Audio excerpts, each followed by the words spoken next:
کاتژمێر هەفتی بەیانی لە ڕۆژی هەینی پرۆسەی دەنگدانی تایبەت بۆ خولی شەشەمی پەرلەمانی کوردستان دەستی پێکرد.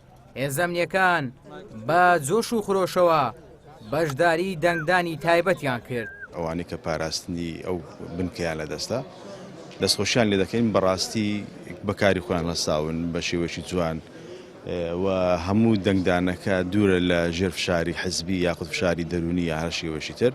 بۆیە من داوام لە هەموو هێزە ئەمنیەکان و هاوڵاتیانی کوردستانە بە شێوەیەکی گڕوتوینی زیاتر بێن بۆ پرۆسەی دەنگدان بۆ ئەو کاندێک کە خۆیان دانەوێ دەنجی پێ بدەن.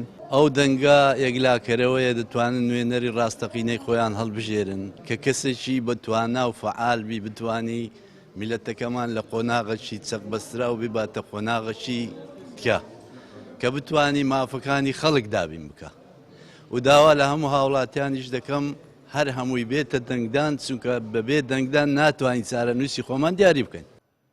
جیا لە نوێنەری حزب و لایەنە سیاسیەکان نوێنەری ڕێکخراوە نێودوڵەتیەکانیش چاودێری پرۆسەی دەنگدان دەکەن. تا ئامادەکردنی ئەم راپۆرتە هیچ گرفتێک لە بنکەکانی هەولێر ڕووی نەداوە. و تا ئێستەمە و شوێنانەیە ئێستەوە چاودێریمان کردووە تا ئێستا هیچ شتێکی خراپمانیتوە شوێنەکە زۆر بە جوانی بەڕێکوپێکی بەڕێوە دەچێت. هیچ گرفتێک نییە لە ئامێرەکان. گرفت نییە بەست هەندێک جار ئامێرەکە دەبینی زۆر جار 50 پیسەنەی خوێندیتەوە بەس کە گرفت کە وەستانی ئامێرەکە تا ئێستا من بەرچاومان نەکەوتووە. لە سنووری بازنەی هەولێر 62 بنکەی دەنگدانی تایبەت هەن کە لە 307 وێزگە پێکهاتووە. ژمارەی دەنگدەرانی تایبەتیش 89,791 دەنگ دەربوون.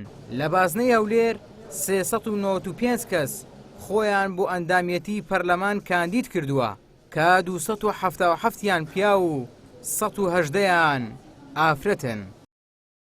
ئیبراهیم زیاد، کەناڵی ئاسمانی پەیام، هەولێر.